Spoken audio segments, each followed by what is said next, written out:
Life रे खाऊथिबा लोकंकर बेसी doubt हुए आ बनैला पर सेटा क्लियर हुए। मु सदा बेले भावे क्षीरटा तो पानी सेथिरु पेड़ा केमती हबो एमती गोल गोल पर मो डाउट क्लियर है। चलतु भिडटी स्टार्ट करवा आपणकर मध्य डाउट क्लियर हो। नमस्कार दर्शक बंधु, मो चैनल को अनेक अनेक स्वागत। प्रथमे मु गोटे कड़े बसई जोटा कि नॉनस्टिक कड़े नहीं से 1.5 लीटर फुल फैट मिल्क मु बसई। कड़े जदि आपणकर नॉनस्टिक अच्छी तो बहुत भल कथा, नहले आपण लुहा कड़े नेबे। तो सहीटा को एमती आप बारंबार चलाउे जमती तल आ साइड फास्ट आप हाई फ्लेम रे देबे, तापर आप लो टू मीडियम फ्लेम रखिए। देखंतु हाई फ्लेम रे उतर आसीगला जिते बड़े क्षीर आपंकर पूरा अधा होतापर आप गैस फ्लेम को कम करदे। आउ एबे एई स्टेज रे कौन करेंगे ना आप बारंबार टी चलाउे प्रति 2-3 मिनिट थे आपको चलैया पड़ो, ना कौन हम ना तले लगिज आ साइड रे लगिज।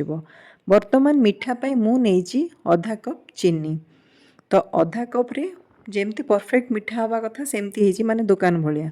जदि आप कम मीठा खाऊँच ताहले आउ 2 चामच कम पकईदेवे, माने आधा कप रु 2 चामच कम।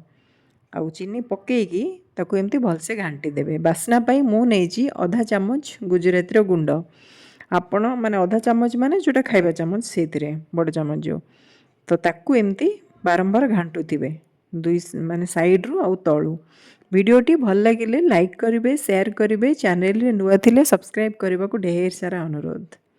देखंतु आपण राखी पूर्णमी रे पेड़ा निश्चय बनांतु, आ आपणकर केमती हैला मो सहित कमेंट्स रे शेयर करि परिबे। देखंतु एमती तळु साइड रु पूरा तो भलसे एमती पूरा दाना दाना भलिया हबो, चारिआडू भी छाड़ी जीवो। आउ एई स्टेज रे आपण गैस रो फ्लेम को ऑफ कर देबे। आउ ऑफ कला परे ताकू जो प्लेट रे गोटे प्लेट रे आपण काढिबे, सेही प्लेट टाकू फर्स्ट आपण घियो रे टिके ब्रश माने ग्रीस कर देबे। एमती गोटे स्टील प्लेट नहीं जिबे, तापर एमती घियो रे टिके ग्रीस कर देबे। जदि आपण को टिके लागुची हम पानिया हेची कि माने जानि पारु नाहंती, ताहले आपण एई स्टेज रे टिके फ्रीज रे ताकू रखि देबे सेट हबा पई। फ्रीज रु काढ़ी की आपण एमती प्लेट को आनिबे। वर्तमान हाथ रे टिके घियो लगेगी ताकू पेड़ा शेप रो दे देबे।